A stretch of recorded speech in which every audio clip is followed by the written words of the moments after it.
Oi, sou o Ricardito E eu sou o Robin. e este é o Paquiderme Punk Bros.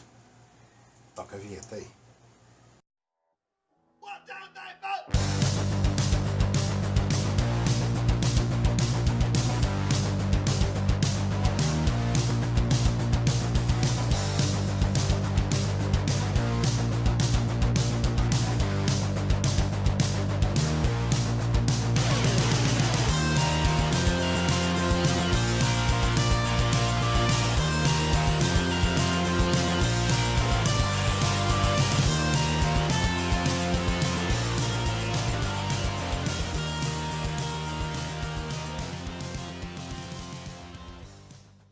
Bom, no vídeo de hoje a gente vai falar sobre a Era de Ouro dos quadrinhos. Já tem bastante material na internet, sites e vídeos explicando essa Era de Ouro, mas nós vamos dar a nossa opinião e vamos explicar do nosso modo o que a gente vê, o que a gente acha dessa Era de Ouro. Sim.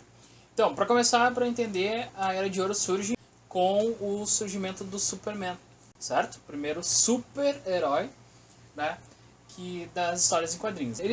Essa história do Superman ele vai ser baseado, né, nas revistas da época que já tinha, que eram chamadas revistas Pulp, né, que eram coletâneas então de quadrinhos que falavam sobre detetives, né, que é mais um pouquinho de terror, mistério, né, essas coisas assim. Era mais policial, mais né? policial, algo detetive, né, que vai surgir ali nessa época de 1939. Eles tinham esse nome de Pulp por causa do papel, né, que o papel era ruim e papel de baixa qualidade e o custo também era bem baixo de se produzir e de se vender. Então era muito barato comprar essas histórias, então várias pessoas compraram.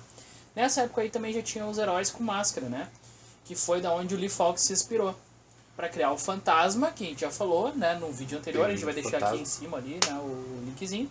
E também o Mandrake, em 34 o Mandrake e 36 o Fantasma. Então, só para vocês explicarem, para ficar bem claro, essa era do Mandrake e do Fantasma é considerada também a Era Platina, né? Isso, era a gente platina. É onde as histórias de detetive e as histórias eram muito mais pé no chão, ou seja, eles, apesar de usarem máscaras, serem super inteligentes e destemidos, Eles eram humanos normais. eles eram humanos normais e eles tiravam armas.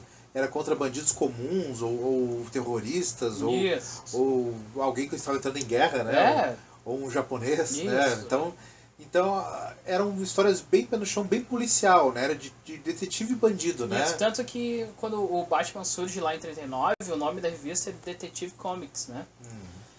Que o Batman também vai ser um detetive, um grande detetive, né? Ele é até hoje um grande detetive da DC. Porém, o que acontece? O Batman ele vai surgir em 39 para tentar entrar de carona nessa nesse nova boom era, que né? deu, né, com o Superman. O que aconteceu então, na verdade, foi essa saída do pé no chão. Os autores começaram a sair um pouco dessa história de polícia e bandido, né, de tira e bandido, e eles começaram também então a agregar magia e superpoderes aos personagens, né? Então o Superman até então não voava, né? Ele pulava grandes saltos, mas ele tinha super força, raio laser nos olhos, né? Sopro congelante. E começa a surgir personagens onde a magia e o super, né? Ou seja, o supernatural, né? O sobrenatural começa a fazer parte da história em quadrinhos. Isso chama muito a atenção do público naquela época. E as vendagens das histórias em quadrinhos dão um grande boom.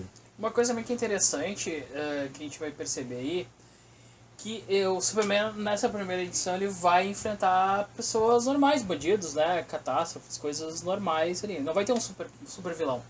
Para isso, em 39 cria então o Ultra Humanoide, né, já que o cara era o super, nada melhor. Super-Homem Ultra Humanoide. Ultra Humanoide, né, Super que é o criativo. baita inimigo dele lá que vai surgir em 39. Fica a dica de vocês procurarem alguma coisa sobre esse Ultra Humanoide, um vilão tosco, né, que vai ter do Superman, mas tem que ter superpoder pra bater o cara, senão não tem graça, né? Ainda bem que não vingou. O Super-Homem, imagina, tipo, não tem mais inimigo, não tem mais inimigo pra combater. Qual a graça, né? Qual é a graça só bater nos heróis? O cara morreu. E, então, em 39, o Batman surge. Na década de 40, a gente vai ter já a inserção dos sidekicks, né? E um pouquinho antes ali, entre 39 e 40, na década de 40 toda, vai surgir os heróis que a gente conhece, né? Lá de 39, de 38 com o Superman até o final da década de 40, vai surgir vários super-heróis que a gente conhece. Que, né, só pra lembrar que é Action Comics, né? Onde saiu o Superman, né? Sim, Action Comics e Detective Comics o Batman. A gente vai ter então o Flash, né? O que mais? O Arqueiro Verde, o Shazam, Lanterna Verde, Mulher Maravilha, o próprio... como é que chama lá? O Tocha Humana original, pelo amor de Deus. Que é acho que um dos poucos que foge a regra pra mim, por ser um androide que pega fogo. Sim. Isso sim era criativo. Sim. Um androide, o cara constrói um homem-máquina que pega fogo. Essa é a criatividade. E o Gavião Negro, a gente vai ter o Lanterna Verde, a Flash, né? O Batman, enfim, esses... Vale lembrar que as origens desses super-heróis agora não são as origens que talvez conheça nos dias atuais. Isso. Que, por exemplo, pra mim o grande exemplo é o Lanterna Verde, onde o anel dele é mágico, não tinha a história de alienígena, policial ou intergaláctico, não. Ele achou um anel mágico e ele ganhou seus poderes de Lanterna Verde. Isso é muito baseado também nas próprias histórias do Lee Falk ali, dos outros autores da época, né? Com o Mandrake, né? Que o Mandrake ele fazia mágicas ali, mas era truques ilusionistas. Que o Mandrake, apesar de ser o grande mago das histórias em quadrinhos, ele não fazia, mas vai ler os originais, ele não fazia mágica. Ele fazia ilusões e ele sugestionava, ele hipnotizava as pessoas. Então ele sugestionava, tu vai ver uma lagosta gigante atacando. Então ele tinha um poder de sugestionar e a pessoa enxergava aquele que estava falando. Já o Fantasma não. O Fantasma ele vai ter... Ele utilizava o mistério e a lenda dele como arma, né? Como e arma mesmo de fogo, né? Ele dava tiro na galera. Tanto que o Batman, nas primeiras edições, ele tem uma arma, ele atira e ele matava. Na verdade, o Batman, nas primeiras matava. O Superman e o Batman matavam nessa época. Outra coisa interessante também é o que? Vai surgir lá o Capitão América, né? Que vai combater já a época do nazismo. A gente não pode esquecer o contexto que estava envolvido da Segunda Guerra Mundial, né, que a gente vai ter lá o Capitão América lutando direto contra o Hitler, dando uma porrada na primeira capa lá, dando um soco na cara do Hitler. Até porque na história original, quem mata o Hitler, na história original não, na história em quadrinhos, quem mata o Hitler é o Tocha Humana original. É o Tocha Humana original, Quem mata o Hitler mesmo é isso. Várias editoras surgiram na época, né? Várias, mas as que sobraram mesmo foi a DC e a Marvel. Elas tinham outros nomes, foram mudando ao longo do tempo, né? E, enfim, o Capitão América, ele vai ser um grande herói que vai levar a justiça, né? A paz e tal, blá. Nessa época aí também, em 1940, surgem as equipes, né? As equipes de super-heróis. Então a Liga da Justiça da América, né? Essas outras aí. E os sidekicks. Isso, e os sidekicks também nessa época aí começam a surgir. Sidekicks que a gente tem famosos, né? Que são os companheiros dos... Mirins, né? Os companheiros mirins dos heróis. Por que eles fizeram isso, né? Porque na época estavam falando que aquelas histórias elas começavam a perturbar as crianças e, tipo assim, influenciar pro mal, como ele matava, tinha tiro, bala, Então começaram a criar isso aí e começaram a tirar um pouco das mortes por causa dessa questão. E surgiram então o Ricardito, né? Que era... horrível, né? Que ele era do Arqueiro Verde, era o original do Arqueiro Verde. Em inglês Speed, pra nós aqui no Brasil. Ricardito é complicado. Ricardito. Tem um podcast aí que os caras falam sobre as traduções, né? A gente vai deixar o link embaixo ali pra vocês darem uma olhada. É bem ridículo as traduções aqui em português, dá um nojo até às vezes assim nas traduções. Né? Muito estranhas as traduções que a gente tem. Mas enfim, a gente vai ter o Ricardito, que era o Speed, o Buck, que era do Capitão América, né? O Buck, que depois ele vai ser o Soldado Invernal, vocês veem no cinema hoje e tal. E o Robin do Batman, né? O Robin, a gente passaram vários de Robin ali, viraram Asa Noturna, um morreu, né? Enfim. Então, ao longo do tempo, as histórias vão evoluindo, né? E vão chegando no seu limite no final dos anos 40. Né? No meio, o que acontece? De 38 mais ou menos até o final da Segunda Guerra Mundial, dá quase 10 anos. Então o pessoal começa a perder um pouco desse interesse sobre o mundo mágico, maravilhoso dos heróis, porque o mundo passava por uma situação muito séria, muito caótica. Então o público começou a buscar algo mais sério, mais pesado, junto com a situação que estava acontecendo. Então essa explicação de anel mágico, de poderes mágicos Já já não não colava colava mais. Então, histórias de terror e pirataria começou a tomar conta Sim. desse novo nicho de quadrinhos. E muitas editoras faliram por causa disso daí. Né? Então, o que acontece? Então, quem foi esperto começou a adaptar seus personagens Sim. a essa nova era. Tanto que a gente vai ter, assim, depois, com as bombas lá de Hiroshima, essas coisas nucleares que surgiram no final da Segunda Guerra, vai ter uma grande influência na próxima era que vai surgir dos quadrinhos, né? Que é a Era de Prata. Tá? Então vai ter uma grande influência ali das explicações, das origens dos heróis sendo mudadas. Sim, se tu pensar, né? Kryptonita virou radioativa, né? Antes não era radioativa. É. Mas o pensamento tecnológico, ou seja, agora as origens e os personagens ficaram com um pouquinho mais de ciência e tecnologia. E é aí que o Lanterna Verde ganha o seu anel alienígena, né? Não é mais mágico. Essa Era de Ouro, ela é responsável pelos quadrinhos fazer tanto sucesso hoje na sociedade, né?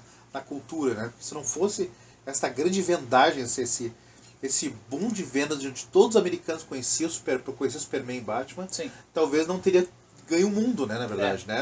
Nós brasileiros não teríamos conhecido Batman ou Superman, por quê? Ter obras-primas depois, né? Porque o grande boom, o grande conhecimento de gibis nasceu na Era de Ouro, né, da história de quadrinhos. Isso. Então agora a gente vai dar umas dicas de quadrinhos. Então lá, começando pelos teóricos. A gente tem esse livro, que é o Shazam, né? Nome bem sugestivo. Ele foi escrito e organizado pelo Álvaro de Moyá. Vai ter... Moyá, não sei como é que fala. Vai ter vários textos aqui dentro do livro, né?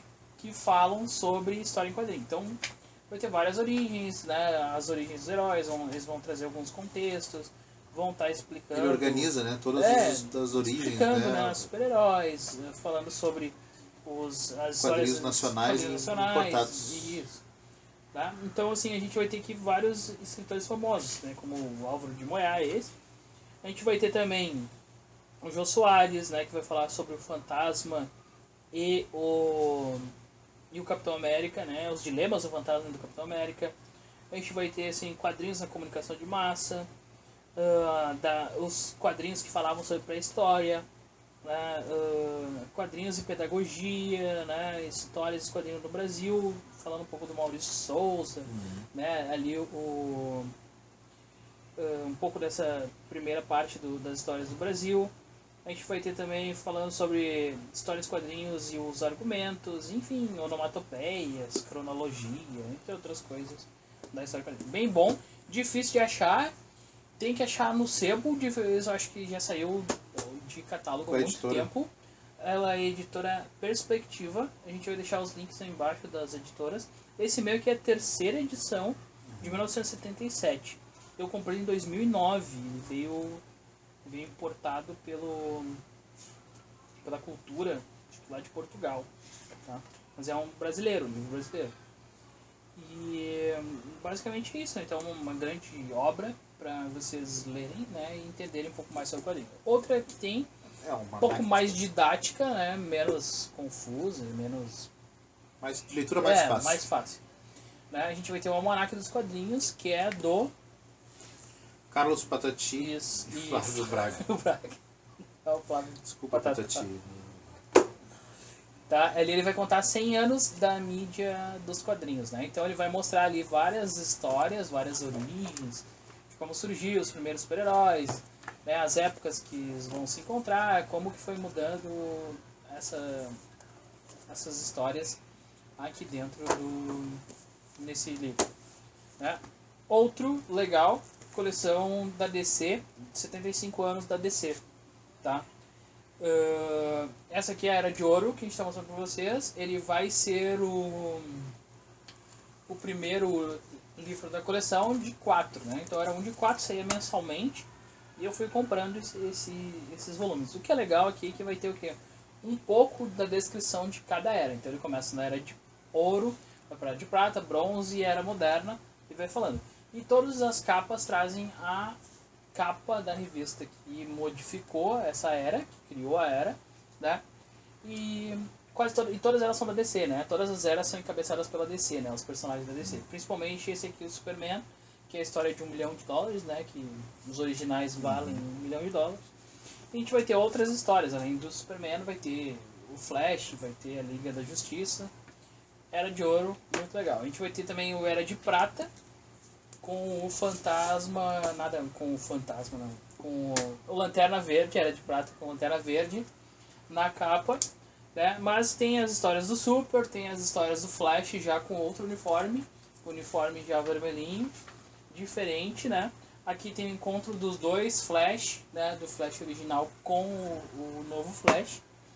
Depois a gente vai ter a Era de Bronze, que eu acho que é a melhor de todas. É a todas. melhor, que a gente mais gosta, né? A Era de Bronze. Que a gente vai ter como né? As crises nas Infinitas Terras, né?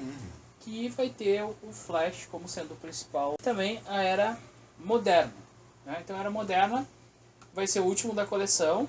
Ele vai contar ali as histórias encabeçadas, né, dessa época. O grande precursor da época é o Batman, né, Dark Knight.